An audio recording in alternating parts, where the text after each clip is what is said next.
Hello बच्चों, good morning good morning. तो आज हम लोग नया टॉपिक लेके चले हैं और यह नया टॉपिक आपका है long distance of electrical power. जैसा कि आप लोगों को पता है कि ट्रांसफार्मर का सबसे महत्वपूर्ण यूज आपके सामने प्रस्तुत होने जा रहा है और ये है आपका स्टेप अप का यूज। ठीक है, स्टेप अप ट्रांसफार्मर का यूज ये आपको अभी समझ में बात आएगी। वह क्या है कि जनरेटिंग स्टेशन होगा और जनरेटिंग स्टेशन से हमें क्या होगा कि जब बिजली बनेगी तो बिजली को खर्च करने के लिए हम अपने बसावट के पास जो कंज्यूमर स्टेशंस हैं वह सिटी हो सकता है। कंज्यूमर स्टेशन क्या होगा, वह सिटी हो सकता है, विलेज हो सकता है। वहाँ जब हम भेजेंगे तो भेजने के लिए हमारी व्यवस्था क्या होगी, एक लंबा डिस्टेंस तक वायर जाएगा। एक लंबा डिस्टेंस तक वायर जब जाएगा तो फिर क्या होगा, उसमें पावर लॉस होगा और वह पावर लॉस क्या होगा, I²R पावर लॉस होगा। उस पावर लॉस में हमें टैक्टफुली काम करना है। हमें बिजली तो भेजना ही भेजना है, लेकिन हम जो भेजेंगे उसमें पावर लॉस कैसे कम हो इस पर भी विचार करनी है। ठीक है, तो अभी हम लोग देखते हैं कि कैसे वह कम पावर लॉस में हम भेज सकते हैं। तो अभी आप देख रहे हैं क्या कि ये जो है power loss during transmission that is I²R है। I²R अब क्या है, दो फैक्टर पर डिपेंड करता है, एक I पर और दूसरा R पर। R क्या है, वायर है। यहाँ दूर से ये देखिए जनरेटिंग स्टेशन से वह 1-2 मीटर नहीं, हंड्रेड्स मीटर हो सकता, थाउजेंड्स मीटर हो सकता है। ठीक है, तो उस वहाँ से हमको ग्रिड पर लाना पड़ता है और ग्रिड से तब हम लोग कंज्यूमर को दे पाते हैं, वह सिटी हो या विलेज हो। तो डिस्टेंस तो होगा ही। तो अब देखते हैं, जब डिस्टेंस होगा तो रेसिस्टेंस ये जो डिपेंड कर रहा है दो फैक्टर पर, ये पावर लॉस का डिपेंडेंसी हो गया। पहला फैक्टर को मैं लेके चलता हूँ यहाँ पर, फर्स्ट रेसिस्टेंस। ठीक है, ये रेसिस्टेंस को सबसे पहले मैंने लिया और ये रेसिस्टेंस जो है यह किस पर डिपेंड करता है, तो रेसिस्टेंस ये डिपेंड करता है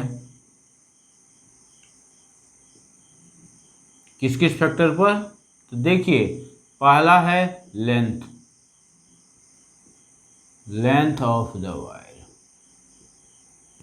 लेंथ में हम कमी कर नहीं सकते क्योंकि हमें जनरेटिंग स्टेशन से कंज्यूमर तक विलेज या सिटी में बिजली पहुंचाना है, कम नहीं कर सकते हैं। चलिए, ये हमारी मजबूरी है। दूसरा, ये रेसिस्टेंस डिपेंड करता है किस पर, रेसिस्टिविटी पर। देखिए रेसिस्टिविटी,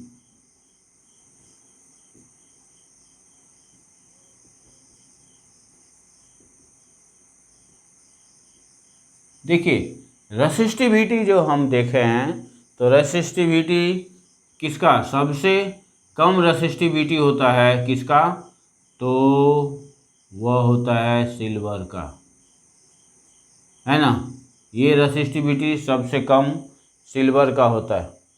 ठीक, अब सिल्वर से भी कम किसका होता है, कॉपर का होता है।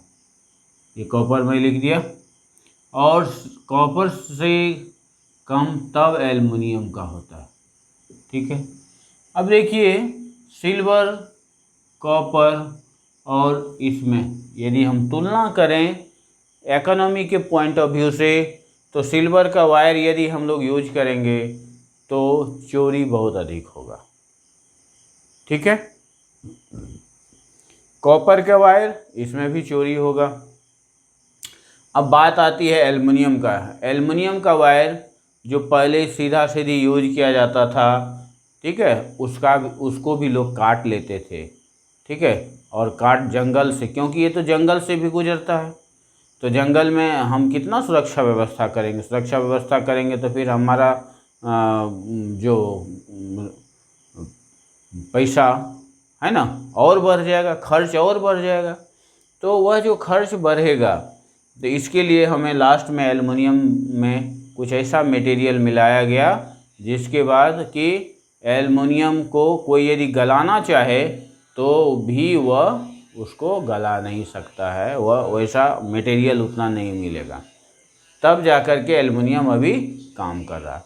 तो ये भी हमारा फेल है कि सिल्वर यूज नहीं कर सकते हैं, कॉपर यूज नहीं कर सकते हैं, तो ये एल्युमिनियम यूज करना हमारी मजबूरी है, ठीक है।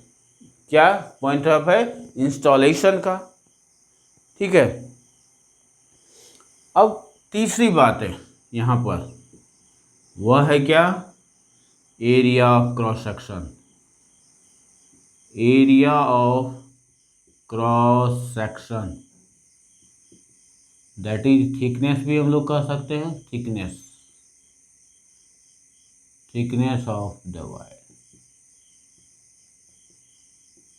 अब थिकनेस ऑफ द वायर की बात है, तो हम जानते हैं कि यदि थिकनेस बढ़ाएंगे तो रेसिस्टेंस घटेगा, लेकिन कितना तक थिकनेस बढ़ा सकते हैं। ज़्यादा थिकनेस यदि बढ़ा दिए तो फिर इंस्टॉलेशन का प्रॉब्लम होगा, ठीक है, इंस्टॉलेशन का प्रॉब्लम होगा। यहाँ पर तो हमें सेफ्टी का प्रॉब्लम था, यहाँ पर यदि हम सिल्वर यूज करेंगे तो सेफ्टी प्रॉब्लम, यहाँ हमें आता सेफ्टी प्रॉब्लम, और यहाँ पर जो आएगा वह क्या होगा, इंस्टॉलेशन।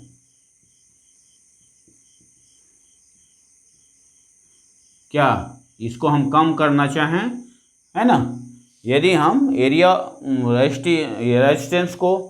रेजिस्टेंस कम से कम हो, इसके लिए एरिया ऑफ क्रॉस सेक्शन बढ़ाएंगे, और एरिया ऑफ क्रॉस सेक्शन जब बढ़ाएंगे तो फिर इंस्टॉलेशन का प्रॉब्लम आएगा, ठीक है, उसके लिए। और अभी जितना है आप देख रहे होंगे उससे ज़्यादा मजबूत हमको पोल देना होगा, है ना, जो फिर कॉस्ट बढ़ जाएगा। तो यहाँ पर इस दोनों जो कंडीशन देखते हैं, इसमें बीच का रास्ता हम लोग निकालते हैं, एल्युमिनियम देना पड़ता है। दूसरी बात थिकनेस है, लेकिन एक लिमिट तक थिकनेस। आप देखते हैं कि हम लोग घर में जो वायर करते हैं वह तो थिन होता है, लेकिन हम दूर जो जनरेटिंग स्टेशन से कंज्यूमर स्टेशन या कहें कि सिटी या विलेज में जो भेजते हैं, तो थोड़ा सा थिकनेस बढ़ा हुआ है। घर में ये है तो उसका थिकनेस इस तरह से, ठीक है, थिकनेस बढ़ाए, लेकिन इतना नहीं हम बढ़ा सकते हैं जिससे हमको इंस्टॉलेशन प्रॉब्लम हो। तो इसका एक लिमिटेशन है, इसमें इस दोनों में हम लोगों को एक लिमिट है ना, तो ये लिमिटेशन में ही हमको काम करना है, ये दोनों बी और सी में, क्योंकि सेफ्टी एंड इंस्टॉलेशन का प्रॉब्लम है। अब सबसे महत्वपूर्ण जो हम कर सकते हैं, और वह है जिसका यूज करना है, क्या, दूसरा फैक्टर पर हमें ध्यान देना होगा, और वह है करंट, ठीक है, करंट। रेसिस्टेंस पर मैंने देख लिया, आप लोगों ने देखा, अब करंट पर बात करते हैं। तो ये करंट क्या है, करंट हम कैसे बढ़ा सकते हैं या घटा सकते हैं। तो देखिए, करंट को बढ़ाना और घटाना है, वहीं पर हमें ट्रांसफार्मर का यूज करना पड़ता है, है ना। यही करंट को इंक्रीज और डिक्रीज के लिए,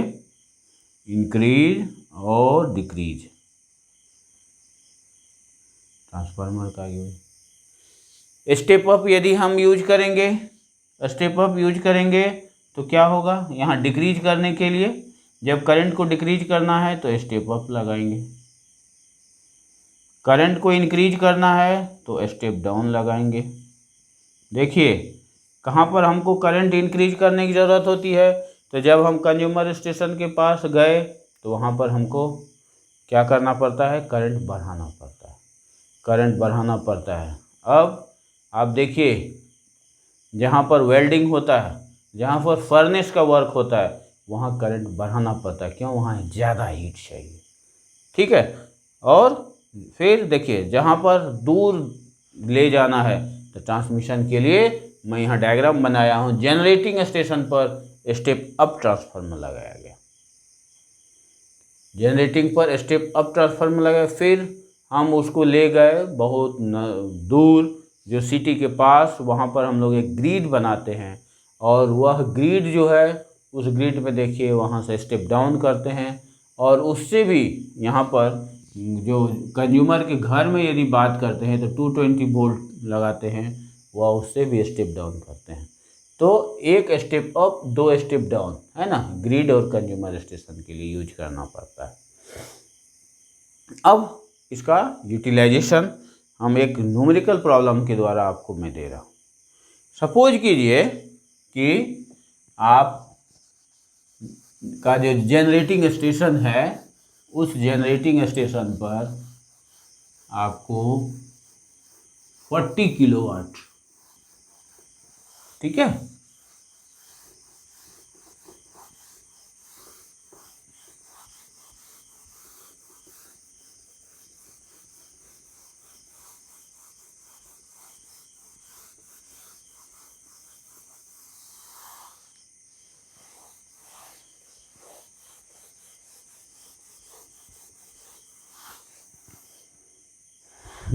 देखिए, अब मैं आपको बताना चाह रहा था कि सपोज कीजिए कि जनरेटिंग स्टेशन है, और जनरेटिंग स्टेशन पर क्या क्या है, ये सपोज कीजिए कि 25 किलोवाट यहाँ पर इलेक्ट्रिसिटी है, इसको हमको भेजना है। ठीक है। और भेजना है तो वायर जो है, वह वायर का में करंट हम जो ले रहे हैं, करंट हम लें नहीं, वोल्टेज हमारे पास यहाँ क्या होगा, वोल्टेज, ये हो गया पावर भी। आपको यहाँ सपोज कीजिए 500 वोल्ट है, ठीक है। आर हम ले लें, आर सपोज कीजिए 4 ओम ले लें, इतना चीज़ ले लें, ठीक है। यहाँ पर जनरेटिंग स्टेशन के पास इसको हमें भेजना है, इसको हमें भेजना है यहाँ तक सपोज कीजिए।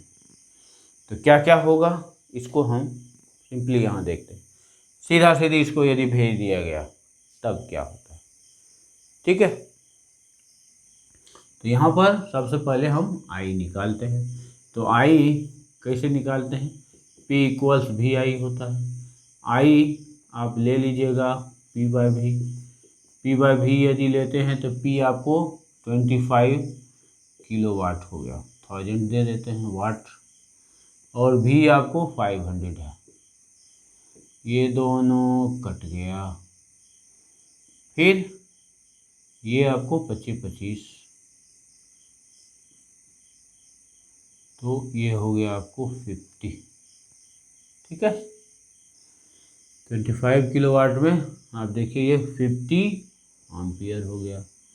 अब यहाँ पर हम लोग जो पावर लॉस को देखते हैं, पावर लॉस यहाँ कितना हुआ हमारा पावर लॉस, तो आई स्क्वायर आर होगा power loss, I square R, I आपका हो गया 50 का स्क्वायर इंटू 4, यहाँ हम लिए हैं 4 ओम, तो आपको मिला 2500 गुना 4, दैट इज 2 शून्य यहाँ हो गया, 25 चौका 100, ठीक, ये हो गया 25 चौका 100, ये ले लिए, 2 शून्य पहले से था।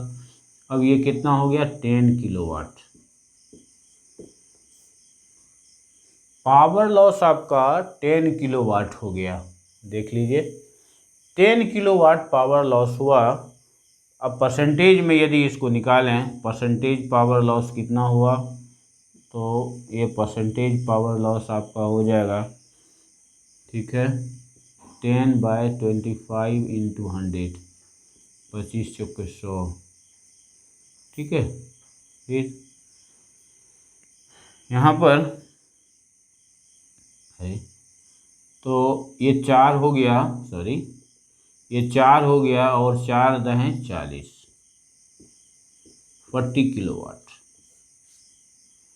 ठीक है, 10 किलोवाट में लिया यहाँ, ये 25, ये 10 और 25, 40, सॉरी मैं क्या क्या कर रहा हूँ, तो 40 यहाँ पर देखिए 10/25, जो हमें ये क्या आ गया, मेरा लॉस हुआ है, तो लॉस कितना परसेंट हो गया है, तो हम जो भेजे 25, तो 10/25 इतना हो गया 4, ठीक है 40%। परसेंटेज हमको जो मिल गया 40%, 40% हम लोगों ने लॉस किया। ठीक है, 40% हम लोगों ने लॉस किया। अब हम क्या करते हैं, चेंज करते हैं मोड, चेंज किया, यहाँ पर स्टेप अप ट्रांसफार्मर लगाए और स्टेप अप ट्रांसफार्मर लगा के इसके वोल्टेज को बढ़ा दिए, है ना, इसके वोल्टेज को बढ़ाए by using step up transformer. क्या हो गया, by using step up transformer voltage भी क्या हो गया 5000, 10 टाइम्स बढ़ा दिया वोल्टेज को, 10 टाइम्स बढ़ा दिया, वेरी गुड। अब हमारे पास क्या होगा, आई देखिए, आई इक्वल्स होगा P/V, P हमारे पास है 25 किलोवाट, तो देखिए ये हो गया वाट, 25,000 वाट, V हो गया 5000, ये दोनों कैंसिल 5, देखिए 10 टाइम्स वोल्टेज को बढ़ाया तो करंट देखिए, ये पहले 50 एम्पियर था, अब 5 एम्पियर आ गया, अब 5 एम्पियर ले, देखिए 10 टाइम्स, सिर्फ 10 टाइम्स वोल्टेज बढ़ाने से करंट ये देखिए घट गया, 1/10 हो गया करंट का वैल्यू। अब देखिए पावर लॉस यहाँ देखते हैं, पावर लॉस अब कितना होगा, पावर लॉस I² होता है, ठीक है, आई हम लोगों ने लिया 5² इंटू 4, 25 हो गया, इंटू 4 100 हो गया, 100 वाट, ये हो गया पावर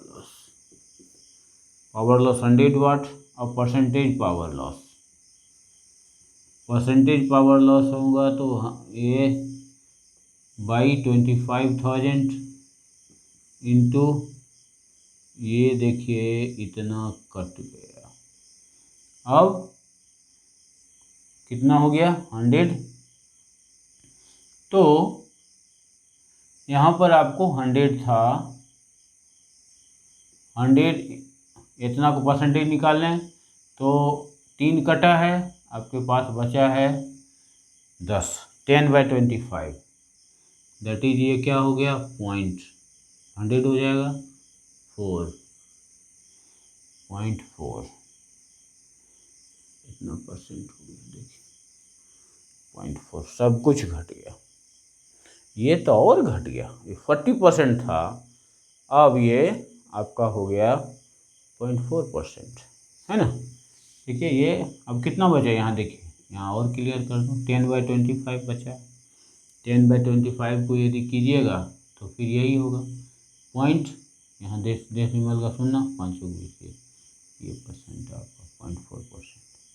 देखिए हम यदि करंट को घटाए तो कितना कम हो गया पावर लॉस, कंपेयर कीजिए दोनों में, 40% से 0.4% है, 0.4%, इट मीन्स यहाँ पर आपको कंज्यूमर के पास 60% पहुँचेगा, है ना, पावर कंज्यूमर के पास पहुँचा 60%, और यहाँ पर कितना पहुँचा, तो 99.6% कंज्यूमर के पास पहुँचा, है ना, रिच,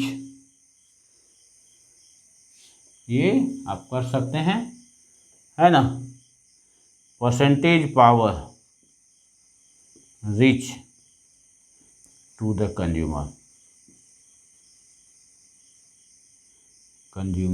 हो गया, तो देखिए 60% और यहाँ 99.6%, तो देखिए कितना डिफरेंस आ गया हमको स्टेप अप ट्रांसफार्मर लगाने से। इसलिए स्टेप अप ट्रांसफार्मर जो है बहुत ही यूजफुल है। Okay, thank you.